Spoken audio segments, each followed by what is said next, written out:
Not all new construction builders are created equal. There's vastly different expectations when it comes to quality, to floor plans, to pricing, and so much more.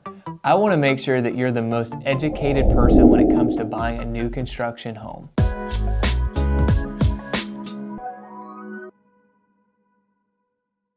Hi, I'm Evan Whaley, your favorite Greenville realtor.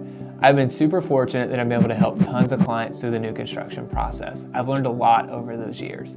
So I want to make sure that I'm sharing some very helpful information and tips for you so that you can be well educated and can have a great new construction experience. Before I dive into my 10 things you need to know before you select your builder, let's go ahead and talk about why I wanted to put this video out there.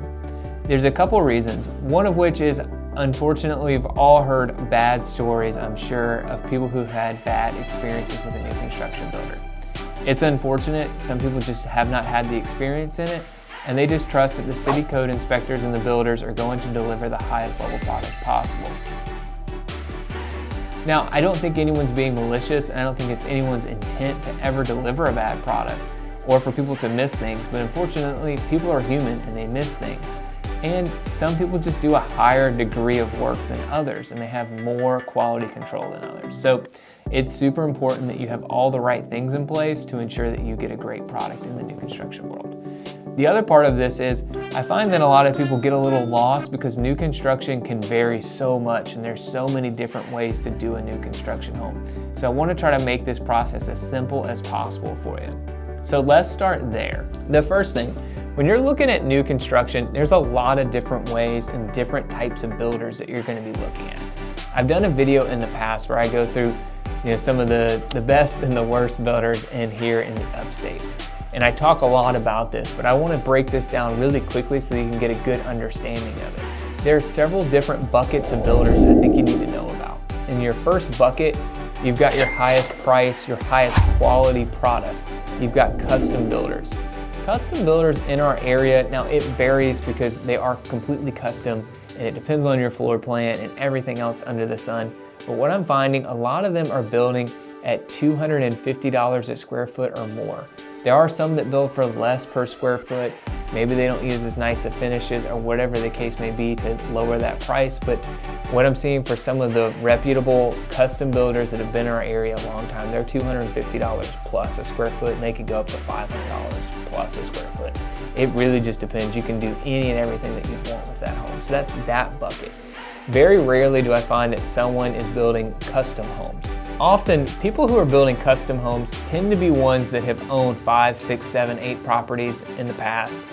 In our area, they probably have a budget of $1 million plus. Not always, but that tends to be in that range. They really know exactly what they want. They want to pay all the fees to get connected for water and sewage, and they want to go and work with an architect, and they really want to design every square inch of their property. So that's kind of how custom works. Then you move into semi-custom. So how a semi-custom builder works is they offer a lot of the different design options that a custom builder has. They've got some great quality products, but maybe they don't have full custom where you're picking out where every single light switch in the house goes. You've already got some plans that they work with often, and they've already got all their contractors and everyone set up. This tends to be the next highest price point bracket, just right there below custom construction. You tend to get some good quality work, but you won't get a full-on, you can change everything in the house kind of plan.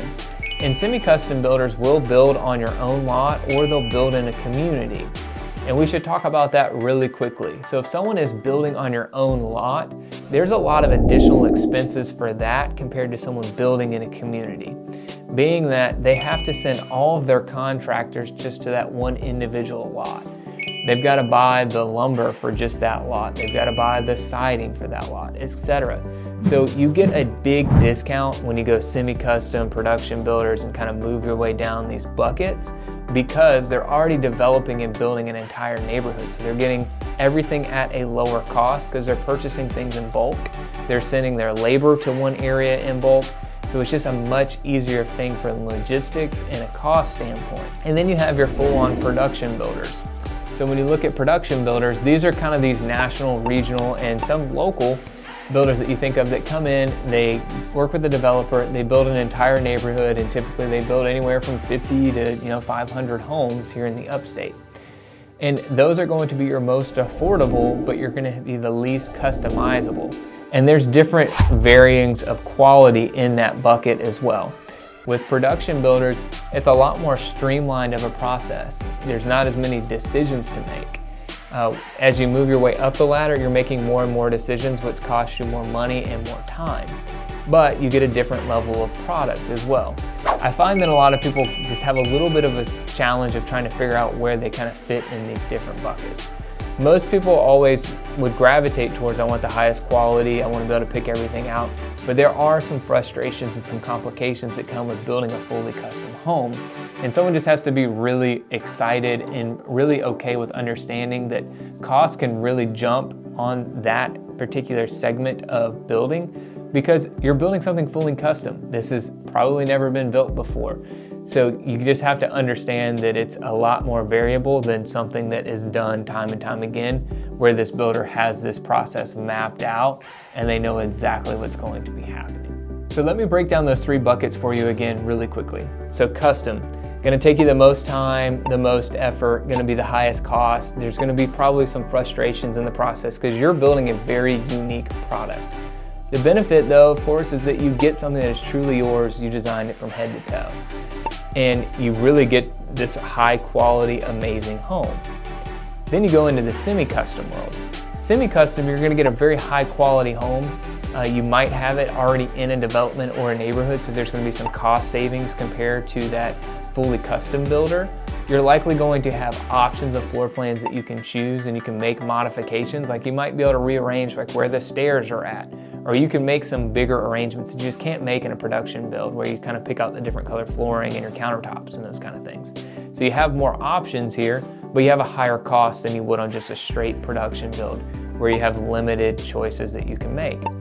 So all of those really vary as far as your involvement, your cost, everything else under the sun. So it's really important to know which of these three buckets you're going to be in. I'm going to talk about the bucket that people most commonly are purchasing in, which is in the production build side.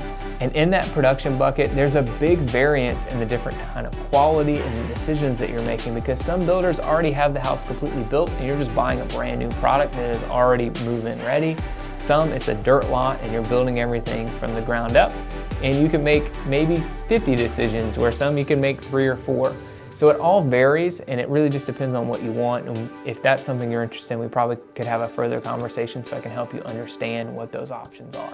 But now that we've really established all of that, we're talking about, hey, we're sitting in front of a production builder. We know that they build communities 50 to 500 homes.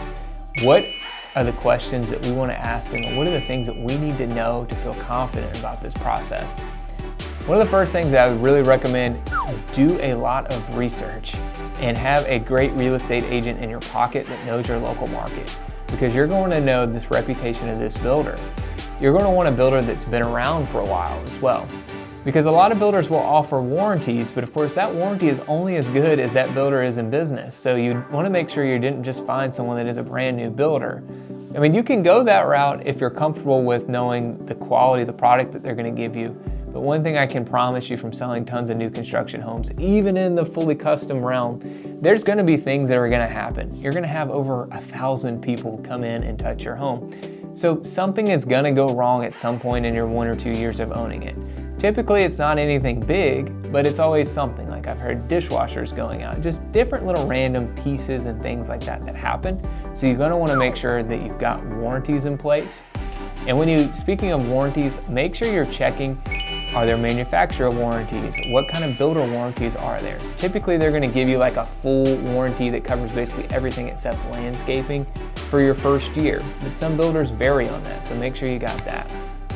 Then they normally give you a mechanical warranty. So that is covering everything from your plumbing to your electrical to your HVAC system, your roof. That's normally for 2 years, but some do a little longer or shorter, so make sure you get an understanding of that.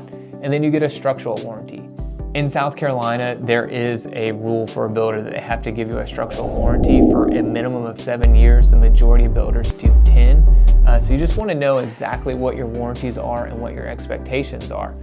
And then also find out what that warranty process looks like. Some builders are servicing their warranties directly, and some outsource them to other home warranty companies. There's pros and cons to having the builder or a home warranty company do the servicing for you, but you just want to know who's going to be doing that, and you're just going to want to know what the process is going to look like if you need to submit a claim and how quickly that claim will be picked up. More than likely, if you're looking at new construction, you're probably going to go into a model home, which is going to be the nicest home in the community. Typically, they're going to put all the upgrades in there. That home is going to just show absolutely beautifully.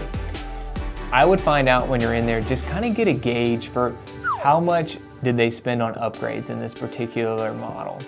Because more than likely, you're not going to want to spend all the money that they spent on upgrades to build your home. That is another really important point. You don't want to build a $600,000 home when everyone else in your community has a $450,000 property. Because if you ever go to resell that home, even though you've spent a ton of money and you've made some great upgrades, that neighborhood just does not warrant a $600,000 home. Unfortunately, I've seen that in the past where people have done that when they haven't worked with a real estate agent and they just did all the upgrades and thought that it would be okay with needing to resell the property. But unfortunately, when it comes time to resell the home, there's just only a certain allowance and range that you can get to from an appraisal and a value standpoint. So you just need to make sure that you're picking out upgrades that make sense and actually increase the value of your property. Something that's really important for you to know about is deposits. Know when they're due, how much they are. Most builders will require a deposit up front or within a week or 10 days or so of signing a contract. And they might do deposits in 1 or 3 different phases, but they normally have a lump sum that you're going to be paying. Some builders will actually make you pay for upgrades, or if you go over a certain purchase price, they'll make you pay more for the deposit. So you just want to know what your deposits actually look like when they're due, and if there's any penalties for going over a certain amount. Something I should point out, that money that you put on your deposit, that should apply towards your purchase price whenever you get to closing as well. That's really just the good faith money that the builder has to ensure that you're actually going to move forward and purchase this home. But just make sure that you find out, are these deposits refundable? Most are not, is what I've found here in the upstate. When you're talking with the builder, especially right now has been a great time for new construction. You also want to find out what incentives do they offer and what do you need to do to qualify for those particular incentives. I'm seeing that a lot of builders will reduce the purchase price of the home, potentially, if it is already built. That's typically when they'll do that. If it's a dirt lot, they don't really have the incentive to decrease the purchase price of the home, and it actually devalues the community. So even though it feels good in the moment when you're buying it, it's not great for you as a buyer if that is something that the builder would be doing. So they'll do that on homes that are already built and that they need to get off their books because they're paying taxes and all the fees to hold that particular home. But where we tend to see the most incentives are on things like interest rate buy downs. We tend to see that they'll pay for closing costs, they'll pay to put appliances in the house, they'll pay for upgrades.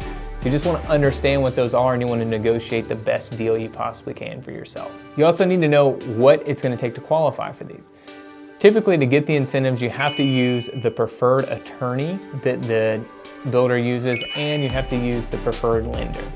In South Carolina, when we talk about preferred attorney, because I have a lot of people who move here from other states, attorneys here do all of our title work. So they look at the history of the house and they make sure there's not any discrepancies of ownership. They're not negotiating for one side or the other. They're really facilitating the transaction, ensuring the deed is put together, title work, etc., to make sure that you can transfer ownership from one party to the other. That's a big confusion that I find a lot of times. So just keep that in mind. And a lot of times it makes sense for most people to want to go with both of these parties because they're so well connected to the builder, the incentives are so great, and it makes the process move a little bit more seamlessly. I do always recommend that people compare and shop though, because you want to make sure that you are going to get the best possible deal and that you're working with someone that you really trust. Another thing is you really want to understand what the timeline looks like for this new construction home. And you want to get a really good expectation. You want to know where this house is in the phase of the process. You're also going to understand what's going to affect the timeline of this home being built. If you have a dirt lot, the timeline is going to be a lot looser than a home that already is built or has drywall in it, etc. As they get further in the process, they can become much clearer with when this house will be finished. When it's a dirt lot, they normally have a good idea just from their previous experience, but they can't control things like weather or building permits sometimes, or actually having a lot released. So you just want to really understand where they're at in the process, who has ownership of that lot already. Does the developer control it, or do they already have access to it? How long is it going to take for them to get permits, and so much more. Something else to really consider is what are the standard features that they're offering in the home. I talked a lot about upgrades already and what those are going to cost. Find out, and it varies on particular communities, what are the things that are going to be standard in the house, so you really know what you can expect buying that house out of the box from that base price. Find out what average people are putting in as far as upgrades. I tend to find that most people are putting around 5 to 10% of the base price into that particular home. For instance, if you're buying a $500,000 property on the base price, you will probably put somewhere between $25,000 to $50,000 in upgrades. And that is just kind of being a nice home, you're doing things well. That's not even going to the full everything you can do, kind of blowing it out of the water, building the nicest house in the community, because you can get much higher very quickly, typically. But you'll want to find out from that particular builder what is already included, what upgrades most people are doing, and just get a good understanding of what most people are putting in as far as upgrades in those homes. Something else you really want to understand is once you go to the design center, once you've made your selections, can you make any changes? If so, is there a fee? How quickly do you need to make those changes? Most production builders right now are not allowing changes, or they're only allowing them for a limited amount of time and for a fee. But you'll just want to know the answers to those questions, because you really want to make sure that you understand exactly when you can and can't make changes so that you get the home that you're happy with. Something else that I would really prepare yourself for is trying to figure out if the upgrade pricing makes sense for what's going on in the market. What I'll see with some builders is sometimes you'll want to upgrade your floor, and you look at the price per square foot, and it just doesn't add up, because you can go buy a higher quality product with your own contractor to install it for a lower price. The only advantage is you get to roll that into a loan and not pay it out of pocket up front. But there are construction loans and other options that you can look into if that's something you want to consider post-closing. And that was just one small example. There are tons of examples that I could give like that. You just want to make sure you have a good understanding of what things cost, so that you know that you're spending your money wisely and you're not just kind of wasting it on upgrades that don't necessarily make sense and that you could do after the fact for a much more affordable price. Something else that's really important is really just understanding that builder's process. How many times do you need to come and be on site? When do they need you there? What does their final walkthrough process look like? Are they going to allow you to do inspections? Every builder should, and you 100% should do your own third-party inspections, and you should do them at every phase of the build. I've talked about that in the past. If you watched any of my videos, I really harp on that, and it's super important, because we found a lot of things in the new construction process that really needed to be taken care of. And you can only find out about those things during that particular phase of the new construction process. It's really hard to identify a framing issue after the drywall's gone up. It's going to cost you a lot of time, it's going to cause a lot of damage, so you want to find out about it then, so it does not become a problem and it can get fixed and rectified really easily. So those are some of my big tips. There's so many other things that I could share about new construction, but those are some things that I think you really need to know to really get your foot in the door and get started with the new construction process and get an understanding of what that builder has to offer, and so you can understand what the full process looks like. I'm curious, what are some other things that you want to know about the new construction process? Drop a comment down below. I'd love to help.